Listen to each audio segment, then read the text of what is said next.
Hello everyone, welcome to the class on antivirals part 1. In this part 1, I am going to explain about anti-herpes agents. Herpes is a double-stranded DNA which will cause multiple kind of infections in human beings.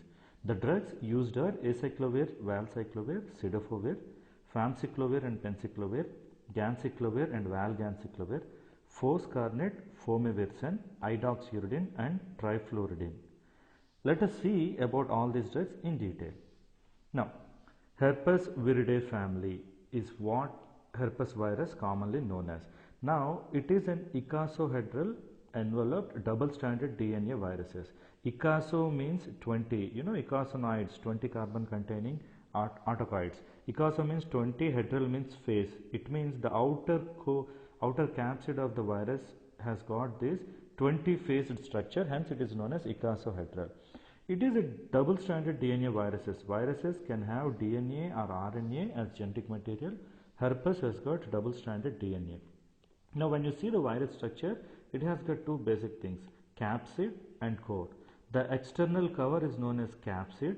The internal genetic core is known as core. Now, the capsid is made up of capsomeres. When you see this herpes virus, it has got three subfamilies, alpha, beta and gamma. Alpha herpes virus causes herpes simplex virus 1 and 2 and varicella zoster virus, whereas beta herpes virus causes cytomegalovirus, human herpes virus 6 and human herpes virus 7, whereas gamma herpes virus causes Epstein-Barr virus and human herpes virus 8. Among them, there is a uniqueness with herpes family. The uniqueness is whenever this viral infection comes, it causes a primary infection. Now, after this primary infection, it will go into latent phase. Latent phase means it will be lying inside the human body in latent form, or it lies dormantly. But when there is an immunosuppression, when immunity goes down, reactivation occurs. Now, reactivation is a common phenomena with herpes virus, which is a dangerous one, and especially it happens during immunosuppression period. Now, where do you see this common immunosuppression? During HIV infection. So, during HIV infection, the reactivation becomes a very big problem. Now, after this, let us see what kind of diseases are caused by these viruses. Now, varicella zoster virus causes chickenpox. Now, understand the difference between chickenpox and shingle.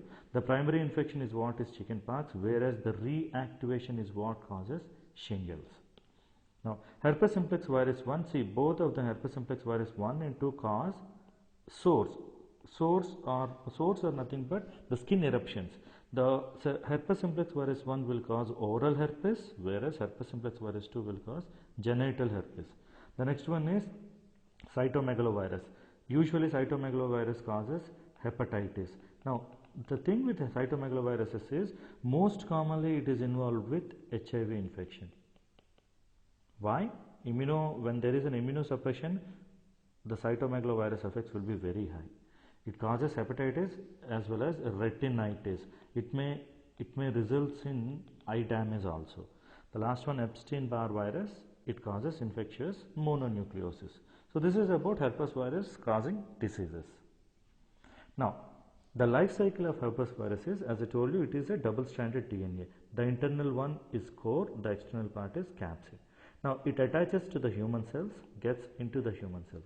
After getting inside, uncoating occurs. The capsid remains outside, but the core will get into human DNA. So, in the core, it has got a double-stranded DNA that is released into human DNA.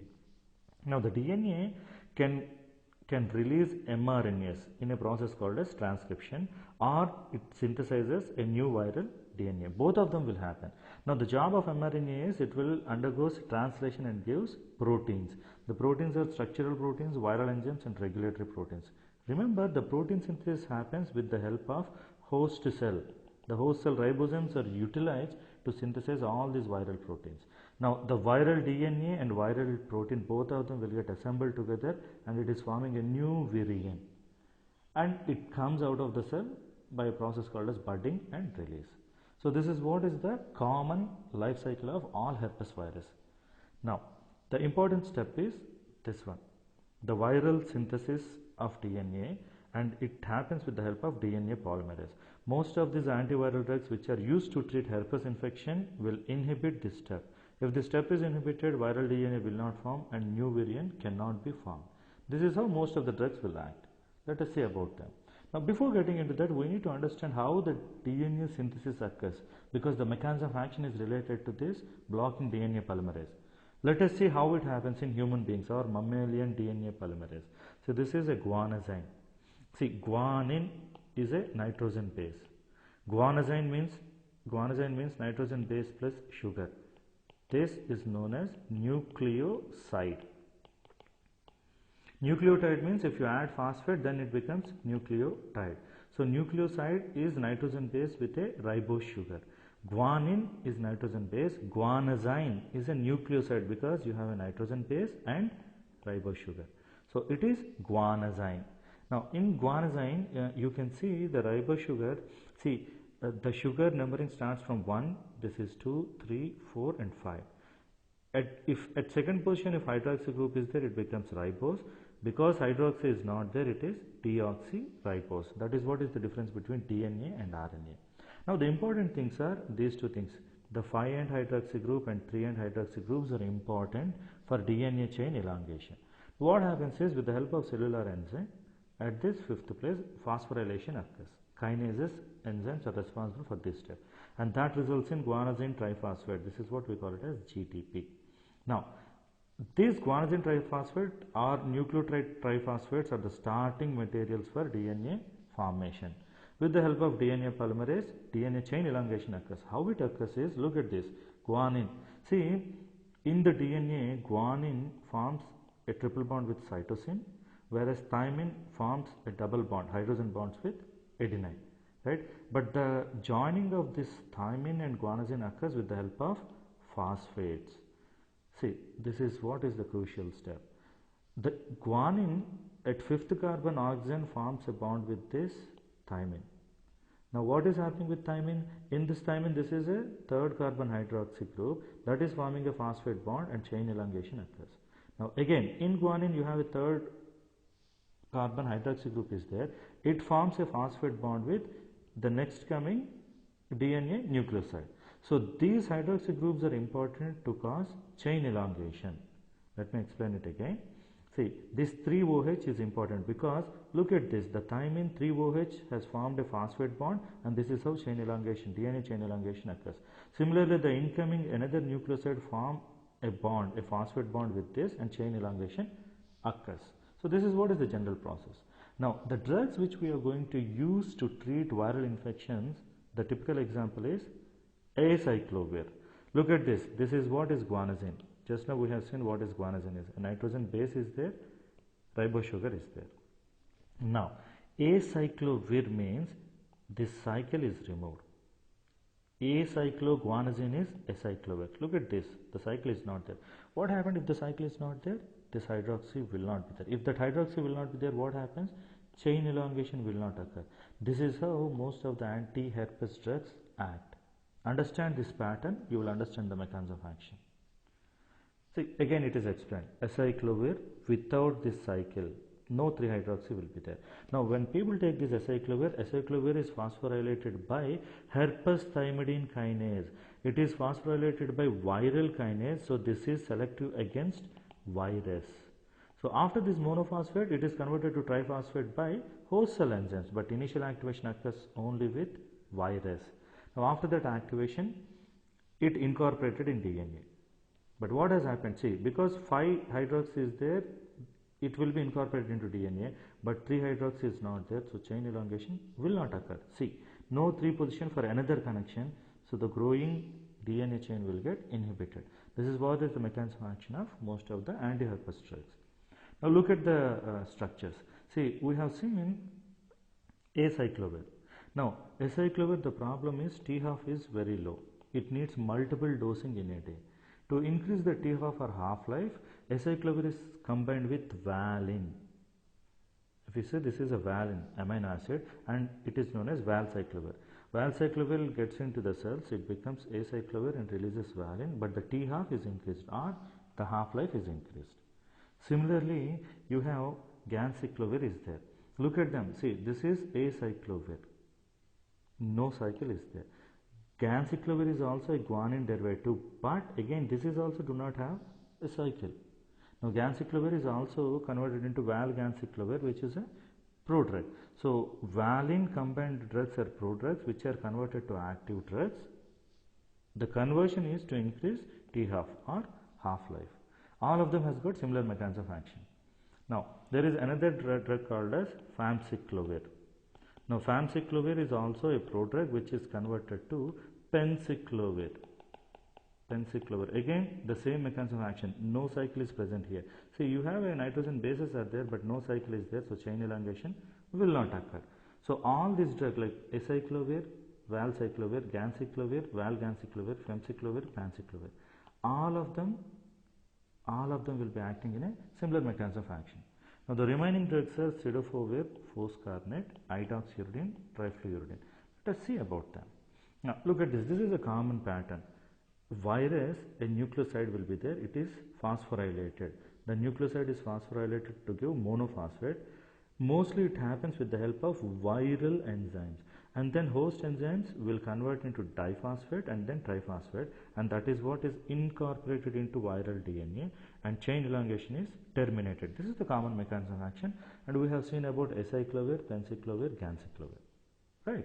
Now the next drugs, trifluridine, cidofovir, they are already phosphorylated drugs and they inhibit host kinases, whereas foscarnet inhibit triphosphate conversion. So this step, diphosphate to triphosphate, is inhibited by foscarnet, monophosphate to diphosphate is inhibited by trifluridine and cidofovir.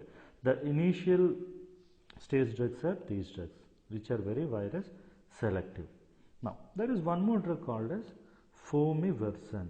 This is known as an antisense drug. Now look at this. This is what is a DNA. Based on the DNA information, mRNA is formed. From the mRNA, proteins are synthesized. Now as you all know, mRNA is a single stranded one. Now foam antisense means, see, the complementary mRNA oligonucleotide is synthesized and it is given to the cells. Now this one forms a bond with RNA. When RNA is single stranded, it can synthesize proteins. When it is combined with this antisense drug, what happens? It is blocked. So no further protein synthesis occurs. If protein synthesis is not there, virion formation will be inhibited. This is how fomiversen acts. Now let us see some of the important things about the drugs. Now acyclovir. See, the first drug what we have seen is acyclovir. Acyclovir is very effective against herpes simplex virus and varicella zoster virus. But the problem is it is nephrotoxic and neurotoxic. As we have discussed already, it has got a slightly lower T-half, multiple dosing is required. To counter this lower T-half, acyclovir is converted into valcyclovir, which has got a very good T-half. Now, to reduce nephrotoxicity, hydration, water intake should be there. Water should be taken in high amounts. Now, the similar mechanism of action is there with penciclovir, famciclovir. Now, the next, see this, acyclovir is a drug of choice to treat herpes simplex encephalitis. The herpes simplex, when it gets into the brain, it causes encephalitis, and to treat that, acyclovir is the choice of drug. The next one, ganciclovir is the drug of choice to treat cytomegalovirus. You can see acyclovir can treat herpes simplex and varicella zoster, but ganciclovir is a choice of drug for cytomegalovirus. But the problem with ganciclovir, it can only be given in intravenous form. It cannot be given oral form because of its low T-half. To avoid this, valganciclovir is prepared, which can be taken oral. T-half is increased. The problem with, again, ganciclovir, the major problem is it will cause myelosuppression. See, myelosuppression, though it is dose limited, it is dangerous one because myeloid tissue are responsible for the formation of blood cells, and that suppression will occur. Now the next one, cidofovir. Cidofovir, as I told you, it will be inhibiting by human host kinases. You can see this. See here. See, cidofovir will be blocking the conversion from monophosphate to diphosphate. Host kinases will be inhibited. But it is a wide spectrum antiviral drug. It can be used to treat herpes simplex, cytomegalo, papilloma, polyomavirus, pox virus and adenovirus. It can be used to treat all this kind of infections. So this is about herpes viral drugs. Thank you for watching this video. If you like the video, do subscribe.